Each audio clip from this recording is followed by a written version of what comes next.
Hi everyone, welcome to my channel. My name is umit. Сәлем сабақтастар, сабағымызға қош келдіңіздер. Бұл сабағымыз жаңа ұғым ағылшын тілі бірінші кітабынан алынған сөздік сабағы. Біз осы желідегі сабағымызда 144 сабақтың ішіндегі сөздерді үйреніп шығатын боламыз. Онда болса, кеттік. Excuse деген сөз бұл кешіру немесе зат есім кезінде сылтау дегенді білдіреді. Сондықтан, егер біреу сізге сылтау айтып жатса, сіз айтасыз no excuse. Сылтау айтпа, no excuse. Егер ағылшын тілі үйренуге әлі уақыт таба алмай жүрсеңіз, әлі мүмкіндіктер игере алмай жүрсеңіз, онда сіз не қылып жүрсіз? Excuse, сылтау айтып жүрсіз. Сондықтан, ағылшын тілі үйренуге уақытым жоқ, энергиям жоқ дейтіндерге не деп айтамыз? No excuse, сылтау айтпа, no excuse. Енді бұл excuse деген сөздің тағына қарсы бір адамның назарын өзіне аудару үшін excuse me деп айтамыз. Оны мына сабағымызда көретін болсаңыз, excuse me, бері қараңызшы, болмаса біреудің назарын өзіңізге аударған кезде excuse me десеңіз, шетелдіктер жалт қарайды. Окей, екінші сабағымыз мені. Yes.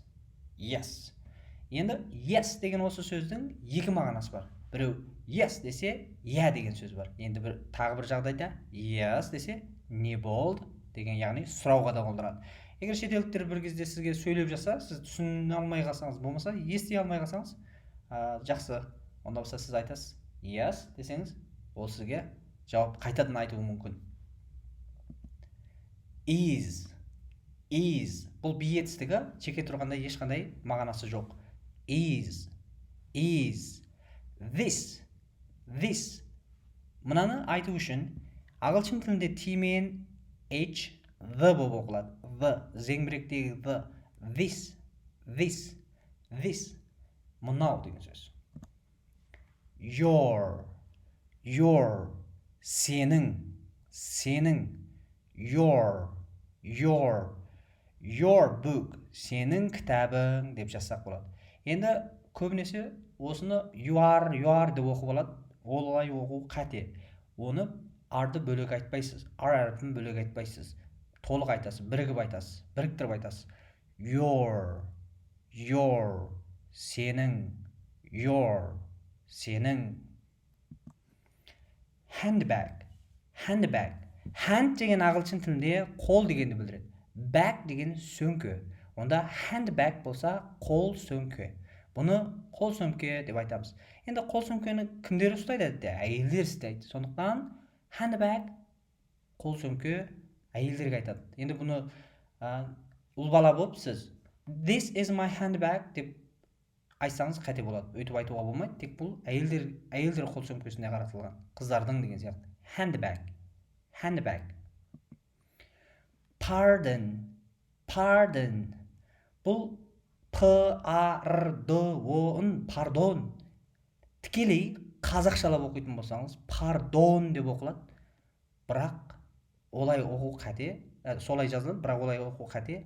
Бұның дұрыс оқылуы pardon. Бұның pardon деген сөздің мағынасы кешіріңіз деген сөз. Және де бір мағынасы біреуді түсіне алмай қалсаңыз, немесе тыңдай алмай қалсаңыз, pardon, қайталаңызшы деген мағынасы да бар. Pardon, қайталаңызшы. Біреуге what's your name десе, my name is Пачагул десе, pardon, тағы бір айтыңызшы. Pardon деп айтуға болады. Қайталаңызшы дегенді білдіреді. Eat. Бұны үйренгенбіз. Бұл заттар мен жануарларға қолданатын all деген сөз. Eat. Thank you. Енді көбіміз осы thank you әріпі осы сөзді дұрыс дыбыстау үшін, қараңыз, th деген әріпті дұрыс дыбыстау үшін мына сөзді айтасыз. Thanya, thары, thir, tharmai. Осы сөзді тіліңізді шығарып тұрып, екі тісіңізді үстіңгі және астыңғы тісіңізбен қысып тұрып, th деп дыбыстасаңыз дұрыс дыбысталады. Thanya, thары, thir. Егер сіздің атыңыз Сания болса, мен сізді айтып отырған жоқпын, ренжімеңіз. Thank you, рахмет. Онда дұрыс дыбыстау үшін, th, thank you. very much, very much, өте көп, немесе төтенше деп те айтамыз. Very much, very much, very much.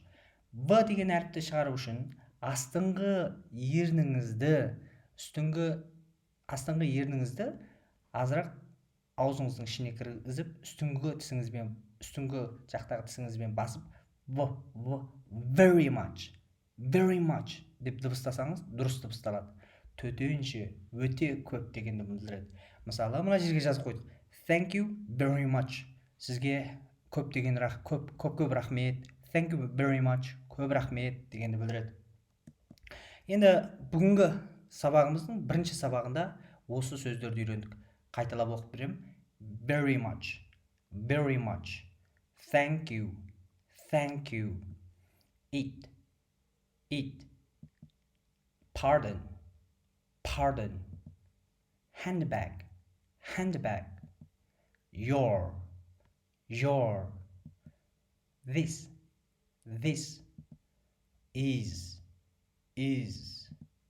yes,